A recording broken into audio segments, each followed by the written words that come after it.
Whiskey Resource. My name is Mark, and this is going to be another review. Before I get into the review of the whiskey, I just want to draw your attention to these two bottles here. Now, what do these two bottles have in common? Well, they're both Bulleit whiskies.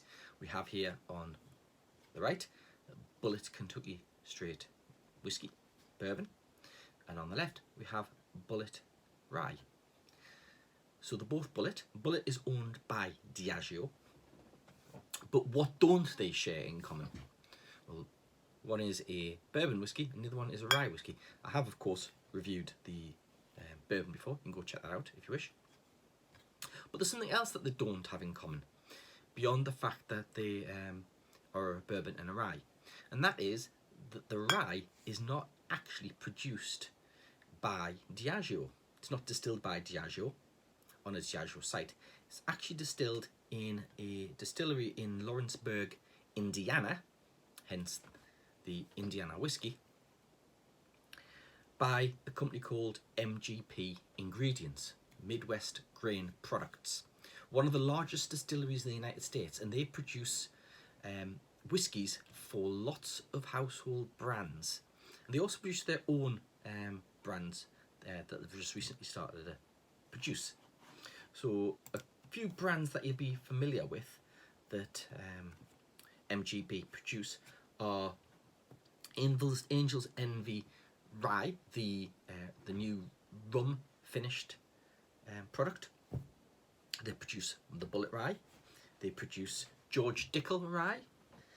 They produce James E. Pepper, Smooth Ambler, Templeton Rye, as well as some bourbons and neutral grain spirit products and that kind of thing. But they're one of America's largest distilleries, located, say, in Lawrenceburg, Indiana. You've probably tried a product from that particular distillery. They are widely available. However, they also produce whiskies for small brands, for companies that are establishing a distillery but want to produce some idea as to what their brand's going to be about. They also produce whiskies for supermarket chains, for on-demand kind of products. If somebody's got the capital and they want to launch a whiskey but they don't want to have a distillery, then MGP actually can produce a whiskey for you. Very much like the same way that maybe Angus Dundee does with, for example, the Taste Deals blended Scotch that I reviewed not long ago. Again, you can check that review out if you wish. Now, I haven't actually reviewed the Bulleit Rye before. I'm not going to be reviewing it today. It's not the bottle I want to focus on, although it is a very nice whiskey. But it doesn't actually say on the back that it's distilled by MGP. It just says produced by the Bulleit Distilling Company, which really, it hasn't been produced by them. It's been produced by MGP. The actual bottling takes place at the Diageo plant, but the actual production doesn't. So technically, was it produced by them?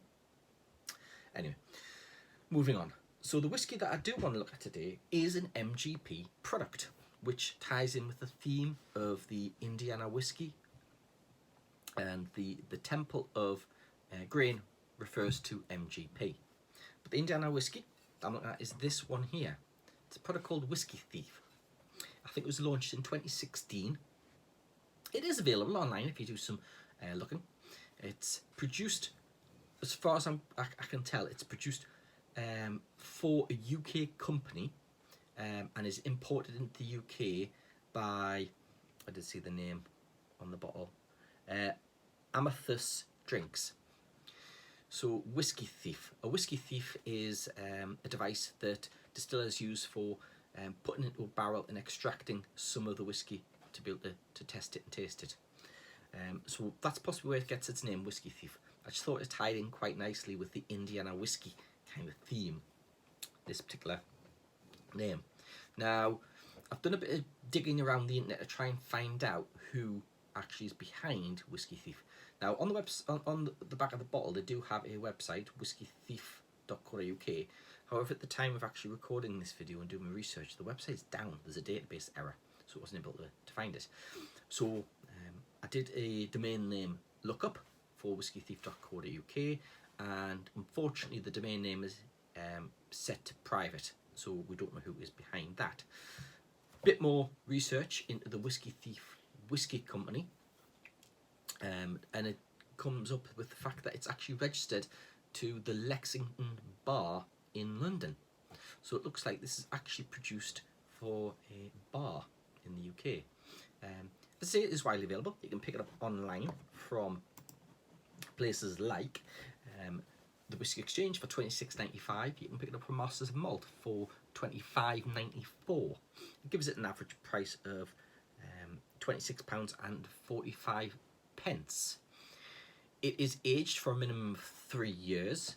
It is chill filtered, but because it is a bourbon, Kentucky straight bourbon, it is uncoloured. It is natural colour as per US bourbon rules.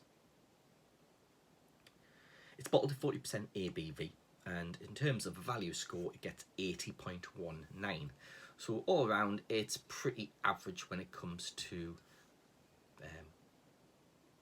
bourbons. It's produced for the UK market. From what I'm kind of getting in terms of the information you see online, this is produced for long drinks, for mixing, and that kind of makes sense when you see the fact that it looks like the Lexington Bar in London is behind this particular product. Just a few things. The little label on the front there is actually quite difficult to read. You need to have it at the bottle at the right light to be able to see what it says, and there's another one on the back that can be difficult to read, but the main body of text is here on this rather nice looking label on the front that looks like a mask. If you look at it from certain angles, you've got that cut out there for our nose. So what else do we know about it? Not a great deal. The fact that the Whiskey Thief website's down doesn't really help. So I'm going to come back to this in a moment. I'm going to pour it around, and I'm just going to let that open just a little bit. I'm just going to pop back over to MGP for a second, because that's part of this particular review. MGP, Midwest Grain Products, Indiana, in the United States. They produce, as I mentioned, whiskies for a lot of different brands. They also have their own in-house brands that have launched. For example, they have got some, if I can find the information on the page here. No, it was there, but I can't see it on the page now. If I go back to their website, I'll see it. They have particular companies that use MGP have gone to bother by not being particularly transparent on their labelling. Some of them use Prohibition era comments, recipes, not actually saying that it's distilled in Indiana. They've been rattling up us a bit and being told to change their labellings. So there's a bit more transparency there, but it's not unusual for other companies to have whiskies produced for them, and MGP are a big player. Now, what MGP do, if you visit their website, which is mgpingredients.com, is they actually tell you what type of mash bill is available for a particular product. So they've got rye heavy mash bills, corn heavy mash bills, they do a 100% barley malt mash bill. They do various combinations of aged rye and aged light whiskey to create their own blends. But you can go check it out. There's quite a bit of information there as to what is available should you decide that you wanted to have a particular product created to your specifications. They kind of do have a bit of flexibility, but they do have their core products there that they have on their website. I was trying to find out what their production capacity is, and unfortunately I couldn't find anything, because it'd be interesting to see how big they are, and maybe in comparison to some of the other big US producers, but maybe that's for a later video, because at this point in time I couldn't find anything. So, Whiskey Thief. It's minimum 3 year old. Just one other thing to point out about this particular whiskey: it is matured in new white oak casks, as per bourbon rules, but then it is finished in some barrels with some charred staves, trying to create a bit more of an impact on the flavour. I wanted to tell you a bit more about that, but the Whiskey Thief website being down, I wasn't able to grab that specific information. Okay, let's get on to the nose. What's it like? Well, it is straight away jumping out the nose with those typical bourbon notes. Vanillas, your oak. I always get maple. That kind of charring for me, it comes across as maple. It's a little fruity. It's a bit jumpy in that it's got that almost nail varnish that I seem to get off bourbons coming off the nose. It's not too bad. It's not a fantastic nose. It's not a terrible nose. It's a typical bourbon. But it's on the palate that things get a bit different. So we'll have a taste.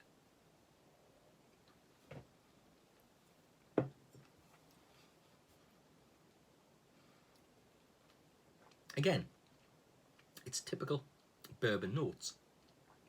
It's toffee and cinnamon and honey and vanilla and oak, a drying bitter oak. But there's a little bit of sweetness there, so there must be a decent amount of corn beyond the minimum 49% for it to be 50% for it to be a bourbon. It does have that sweetness to it, a little bit of pepperiness to it. But as it kind of finishes, it actually is quite pleasant. I can see, whilst the flavour isn't really strong, it does provide a bit of depth, and I want to use the word base, that would be a bit punchy when mixed with, say, a Coke or a ginger ale or something along those lines.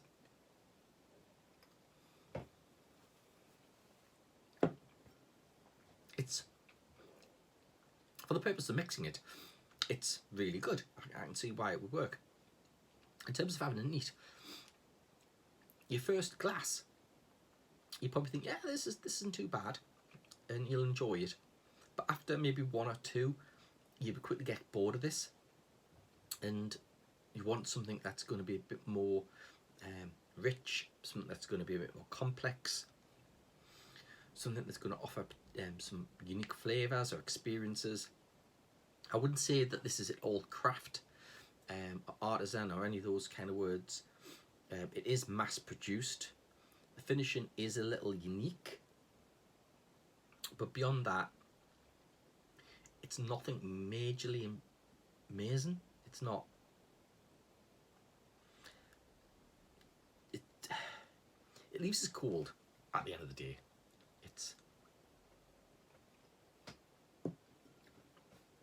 Yeah, the first glass too, it's fine after that. Yeah. Interestingly, if you look at the label on the back, it actually does have the address of the Lexington. Although it doesn't mention the Lexington, it does have the same address. Would I buy another bottle of this? No, I wouldn't. No, it's quite forgettable. It's not worth the money. It's not worth £26. If you're going to be picking up a bourbon that you're going to, want to drink, then you can pick this up for about that same price, even cheaper when it's on offer in the supermarkets. Maybe Jim Beam White Label, which you can pick up normally for £15, is so much better than this. So I couldn't recommend you buy this for any reason other than a slightly different looking bottle with a kind of different name. This will probably just get used for mixing, or for those occasions where I have a group of people around and we just want to create some longer drinks. It's not a sippable drink, to be honest. Once you've got past that kind of something slightly quirky about the flavour, you're going to be disappointed. Pretty much about how your opinion of this video is. Anyway, that's it. Done, dusted, laters.